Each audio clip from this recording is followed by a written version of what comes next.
तीसा थाना क्षेत्र के अंतर्गत भटमुआ गांव के एक परिवार पर उनके पड़ोसी के बार बार उनके घर और ढाबे पर कब्जा करने के इरादे से जानलेवा हमला करने के मामले में कार्रवाई की मांग पीड़ित परिवार ने प्रशासन से उठाई है।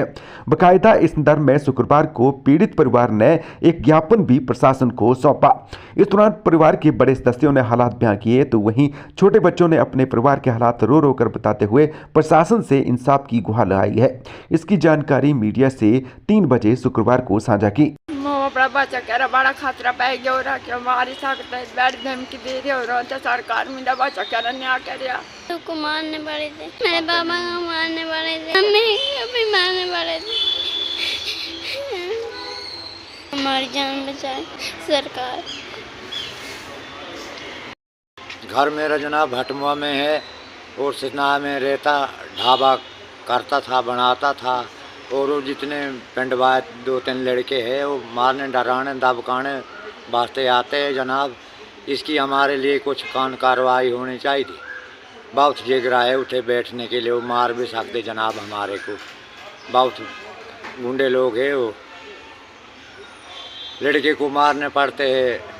मैं था बूढ़ा आदमी, घर में रहता जहाँ बनाता, अपनी दुकान थी जनाब, उसका ढाबा था मेरे दरवाजे का ढाबा लगा रखा। फिर और उसका ढाबा जंगलात वालों ने फोड़ लिया था। अब हमारे साथ जनाब वो खूब लड़ाई करते थे। कल भी गला धाला मेरा लड़के को ऐसे डंडा मारने पड़ गए जनाब।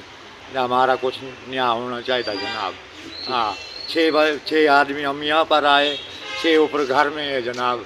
यहाँ चंबा डीसी के साथ मिलने आए थे सर के साथ कि हमारे ऊपर वहाँ हमारा जहाँ रहना बहना है पूरी फैमिली का 12 मेंबर्स का 35 साल से हम वहाँ बैठे हैं। और हमारे जो वहाँ पे रोजी रोटी चल रही थी उनको बंद करवाने के लिए एक गांव का जिसके पास 100 बीघा ज़मीन है, वो एक ही बंदा हमारे ऊपर ऑब्जेक्शन कर रहा है वहाँ पे।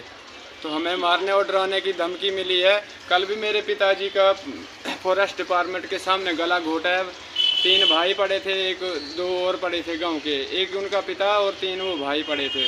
तो हमें अपनी जान का खतरा पड़ा है और उनके फॉरेस्ट डिपार्टमेंट लैंड के सामने हमें बोल रहा है कि भाई तुम्हारे को तो ऐसे बिल में ही छुपा देंगे हम। तो हम 6 सदस्य यहाँ आए हैं और हमारे 6 सदस्य घर पे हैं। हमारा सरकार से ये अपील, हमने वहाँ बजराड़ू थाना में भी FIR दर्ज की थी, उसको वहाँ थाने में भी नहीं बुलाया गया। SDM के पास गए थे, उन्होंने भी कोई कानूनी कार्रवाई नहीं की। ये बंदा जो है हमें बेइंसाफ़ी करके हमें मारने और डराने की धमकी दे रहा है। हमें अपनी जान का खतरा है, सरकार हमारा साथ दें और उस बंदे के ऊपर कानूनी कार्रवाई सख्त की जाए।